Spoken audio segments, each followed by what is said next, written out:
and welcome to the AeroDef Manufacturing Dialogue series from ET Manufacturing. This is our newest addition to the ET Manufacturing products. And we in this series, we want to discuss about what are the present condition of Indian aerospace and defense industry, what are the policies, how the government is helping this industry boost, and what's our role in global supply chain. And today to discuss on all these things, we have with us Mr. Anuj Jhunjhunwala, who is founder and CEO of JJG Aero and JJG Machining.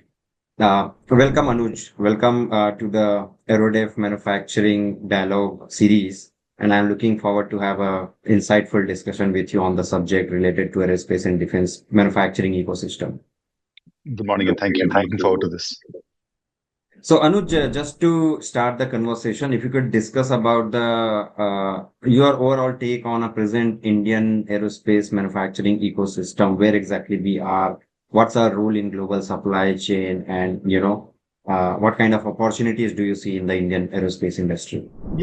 So I believe the Indian aerospace ecosystem today is at an inflection point. We are as yet a very, very small player in the global aerospace supply chain.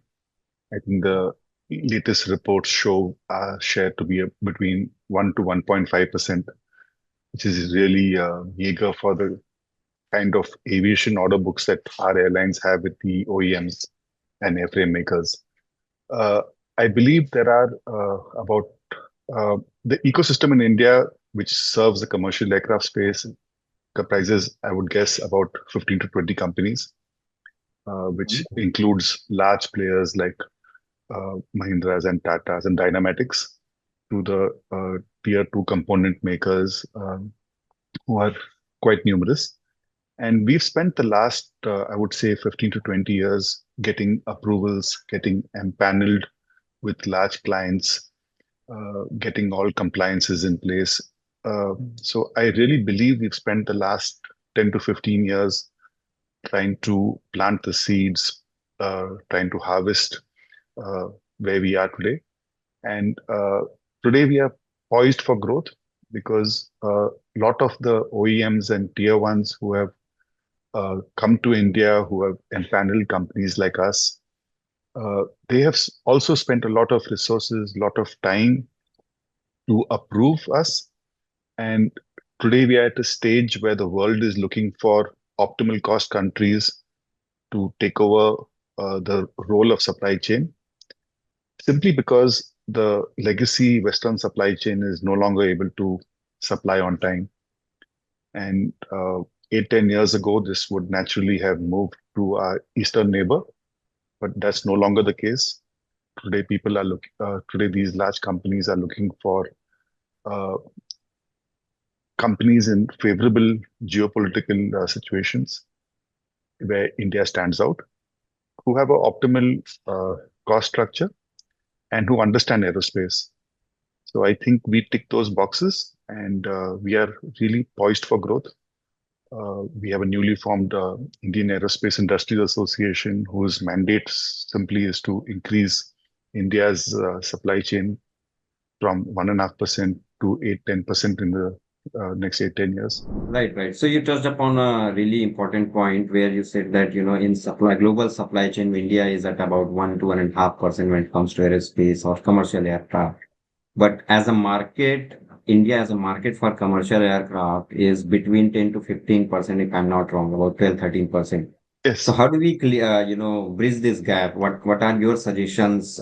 Maybe I'm sure government also has to play a huge role here. And once government has some policies, I'm sure companies like yours have to also uplift your capacity and capabilities. Yes. So I think primarily the role of government really is to enable. So you have to clear all the supply side bottlenecks, easy availability of land, Right. creating an ecosystem where all companies can grow uh, without hindrance, availability of skilled labor, Mm-hmm. uh, competitive interest rates. I think aerospace is a capital intensive industry. So we really can't afford to be paying 8, 10% interest rates when our competitors are paying 3 to 4%. So we need to do something to that effect. A scheme like PLI, which is really beneficial to electronics and auto components, something like that, if it were to come for the aerospace, would surely help too. PLI schemes are available at the state level. We are based in Karnataka, where you have a favorable A&B policy. If this could be rolled out at a nationwide level, it would surely help. But yes, overall, what we are looking for from the government is to ease bottlenecks at the supply level. Uh, so land, labor, energy, those kind of things. So you basically spoke about the kind of challenges we have in India. That means like ease of doing business, availability of land, lower interest rate, and finding Sure. skilled manpower and all those things. And Right. you come from specifically the machining background. You are providing some key critical components to the OEMs. Yes. Some of the five-axis machine and even the materials that you kind of machine. I'm sure most of those are coming are being imported, and you are paying heavy duty on those things as well, right? No, yeah. So you spoke about 2 points over here. A, we are not paying any duty because we are 100% EOU. Like Okay. most of the aerospace supply chain, I think in India is primarily EOUs. Mhm. So even if you take out the consideration of import duties, it is very important for us to have a local available supply chain, be it for materials, toolings, machinery. And there has been very good progress over here in the last few years. If we speak firstly about materials, today you have so many steel mills who have gotten approvals from the OEMs and tier ones. You have teams from the big companies like Boeing and Safran, GE, Collins, Safran, working towards approving these mills. So you have mills getting approvals in stainless steel, in aluminum, in Mhm. Cornell, in titanium. These are the key raw materials for aerospace. Also. And Yeah. there has been very good progress in the last few years. We ourselves have started ordering a lot of stainless steel from the Indian mills. And even if not at a more competitive price, it will surely improve the value add portion from India. And in time, once the volumes pick up, I'm sure we'll get a better price from these mills. Um, Coming to the machine side, you have large Japanese companies which have put up uh, through the 100% FDI route manufacturing facilities in India. Right. In my factory, most of the machines are from Makino and Mazak. They are Okay. both now assembled in India to a large Exactly. extent. Yes, like recently we purchased a five-axis from Mazak. That comes from Japan. But by and large, most of the machines that we need in milling at least come from India, from Pune and Bangalore. Be it for high-end CNC turning, there is talk of these like companies like Mazak bringing it in India. But that's not really a bottleneck for us. We don't consider that to be a hindrance. Okay. Okay. Okay. And you also spoke about the skill development related initiatives. So how do you rate the available manpower skill at the moment in the country? And So where do you think companies like yours and then OEMs, tier ones, and then government can work together hand in hand so that, it's good for the overall ecosystem? yes, so I think there has been a lot of positive news to this effect last few years. If you see the last few union budgets also, a large part of the budget speech is going towards skilling. You Skilling. have Yeah. schemes like apprenticeship, skilling. The government is giving incentives for first-time employment. Uh, so these things are very positive. At a micro industry level, we are working today with some colleges, engineering colleges in Bangalore and the near vicinity to give us skilled manpower tuned to our requirements. So we have a lab coming up in a few universities where we are contributing some funds through our CSR schemes for them to hopefully be able to supply us with a steady stream of engineers who we can use for design and engineering to handle new projects, supply chain, and whatnot. At the blue collar level, we are working with ITIs, we are working with vocational training institutes all over in the near vicinity and even other parts of Karnataka. We are giving them our machines to train our people. Yeah, hopefully, the good part is India has a very large young population who is looking for meaningful employment. If we can, it's just a question of getting the right people to be trained at the right place for the right opportunity. So we see a lot of positive developments over the last few years to this effect. Yes, the demand for skilled machinists is so vast. It's not something we can just push a button and get people. So we need to train them. We need to work with vocational training institutes. But Okay. a lot of positive steps have happened in the last few years, both at the uh, central, state, and the micro level of our industries. Okay, and these days, I've been following news related to aerospace and defense, and there has been a lot of new developments where global companies are either partnering with Indian companies, setting up base in India, or approving certain Indian companies for certain critical parts of their aircraft or engine or anything. This clearly shows that, India is on the rise and it's in radar of global aerospace and defense giants. But according to you, what are the key trends you see in Indian aerospace manufacturing ecosystem? What exactly Indian manufacturing companies are planning for next 5 years, 10 years? So we see huge investments happening. We see institutional investors taking interest in this space. Uh, Right, as I said earlier, this industry demands a lot of capital, both fixed capital and working capital. And so we see a lot of investments. If we have to go from 1.5% of the supply chain to 8-10%, you can just imagine uh, the the absolute volume of numbers that are business. required. Right, So we see heavy investments happening today uh, in machining, moving up the value chain.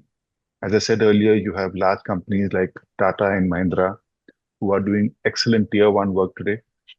Recently, we heard of Mahindra getting a large order from Airbus to make the yeah, boss. fuselages for Yeah, helicopters. We have a joint venture between Tata and Airbus to make military aircraft in Gujarat. right, Uh, the house of Tata, of course, is they have so many excellent joint ventures with tier one with top companies like Lockheed and Boeing, Airbus, GE. So there's a lot of action happening at the high level. At the component level, most of us are moving up the value chain. In my company itself, we are making over 1,700 unique part numbers today. okay, So there will be a few hundred part numbers made from my company on most of the commercial jets that we use for our travel. We are increasing the part count, we are increasing part complexity. In my company, we have moved from simple two-axis to five-axis parts, from simple electroplating to high-end paint and primer finish, uh, okay, from simple components for the aircraft interiors to complex parts for aircraft landing gear and recently into the engine space. So most companies that we know of, including mine, are moving up the value chain in terms of part price, part complexity, part application. And it's the one thing for us to show interest to move up the value chain. It's completely another thing for the end customer to have that confidence in the Indian supply chain to meet those requirements. I mean, it's very easy for me to go to my customer and say, I want to make this uh, complex part, which is flight safety critical. But they need to see the whether we can be trusted, whether we have the capability to make such parts. And we are seeing the conversation becoming more collaborative. These companies too are looking for a good source whom they can depend on, who right, has good metrics in terms of on time deliveries, perfect quality, and at an optimal cost. So okay, you have to do the right things, be at the right place at the right time. And we are seeing over the last year and a half, the amount of inbound inquiries we are getting from existing customers, from potential customers, is frankly overwhelming. So right. we really need to be careful to grow well. And I say grow well, you have to always uh, make sure that your performance does not suffer. If Right. you mess up on delivery or quality while trying to grow, it's game over. Yeah, yeah, yeah. Because absolutely zero tolerance in the aerospace industry. Yes. You have to match the quality and productivity. Right. So you spoke about the opportunities. You seem to be quite optimistic about the business and coming years growth as well. You also spoke about the expectations you have from the government side. Could you please highlight the kind of expectation you have from the OEMs and tier ones when it comes to sourcing parts from the Indian MSMEs? Like any kind of hand holding you need, any kind of skilled, support you need, where they can help you with skill Yes, development. so for sure, like I can talk about my company's example. Yeah. We are where we are today primarily because of Collins Aerospace. Uh, Okay. they were amongst the first to really look at India seriously in terms of aircraft component sourcing 15 years ago. I mean, more than Right. 15 years back is when we made our first contact with them, and we didn't know how to spell aerospace also way back then. Uh, they have handheld not just us, but at least 8, 10 companies I know today are where we are because of Collins. Similar trend we can see even in the GE aerospace ecosystem. They have handled many companies to teach them about aerospace. Most of the companies who are doing aerospace today come from an automotive background. So Yeah, that's what. we already knew about control plans and PPAPs and requirements of the manufacturing ecosystem. But when Mm. you come to aerospace, there's very low tolerance to not having traceability, to making sure you use the perfect material, which is fully compliant with the OEM requirements. So really, hand-holding in terms of explaining how to migrate from a IATF, which is the auto component systems, to a AS9100 environment, strict adherence to safety and environment, ISO 14000, ISO 45000. Then for companies like us who do post machining special processes, how do you undertake the NADCAP certifications? There's constant dialogue between us and the clients. They are the ones who explain to us what are the gaps where they're looking to fill in the Indian aerospace ecosystem. Today, we are trying to add some special processes which are not there in India yet. That is hindering the growth of the Indian space. So, as we do more and more complex jobs while talking to the customer, it's the customers who need to work collaboratively with us, to handhold us, to explain to us that this is the gap and this is the kind of training and know-how you need. And we see that happening in the last few years. It's very Right. positive, not just from Collins Aerospace. Many of the new clients who we have added, they are large OEMs, tier ones. They're all working and looking at India very seriously. Right. Just a couple of questions from my side. I know it's very preliminary to discuss this because the policies are changing every day. But do you think any impact of this US tariff, or even the China and US tariff wars that's going on, is it impacting the Indian component makers like yourself, or is it very early stage to make any comment on this? So yes, I mean it is too early to comment, but for sure we need to. There will be some uh, drastic changes. We have to wait for the dust to settle. Yeah, There will be large geopolitical shifts. exactly. Yeah, You cannot just overnight take away 1/3 of the global manufacturing supply base. That right. is a huge number that is there today in China. If we talk specific to aerospace, I think 5 to 6% of the global supply chain is today in China. That Right. needs to. I don't think that you will be able to find a new home for those parts overnight. Very soon. Yeah. So for sure, I feel India, Europe, US will get closer. Uh, as we know, India is in advanced stages of a bilateral trade agreement with all these geographies, not just Right. US, with Europe, with UK, Australia. There's a Right. lot of positive development.